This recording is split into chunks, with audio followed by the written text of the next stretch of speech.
175 25 పార్లమెంట్లు 175 అసెంబ్లీలు అంటున్నారు. సో కాన్ఫిడెంట్గా చెప్తున్నారు, కానీ రియలిస్టిక్గా ఎన్ని వస్తాయని ఎందుకు రాకూడదు అని అడుగుతాను. ఎందుకు రాకూడదు అంటున్నారు, ఎన్ని వస్తాయని నేను అడుగుతున్నాను.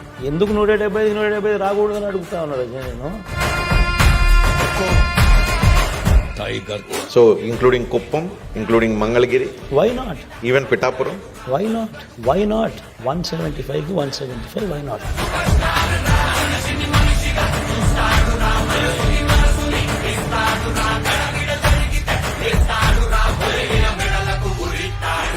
జగన్ ఉంటే వాళ్ళ పిల్లల చదువులు బాగుపడతాయి, జగన్ ఉంటే వాళ్ళ భవిష్యత్తు బాగుపడుతుంది, జగన్ ఉంటే లంచాల వివక్ష లేకుండా డీబీటీ పాలన జరుగుతుంది, జగన్ ఉంటేనే, జగన్ కొనసాగితేనే పథకాలన్నీ కూడా కొనసాగుతాయి. మరి ఇన్ని మంచి ఉన్నప్పుడు వై నాట్ 175?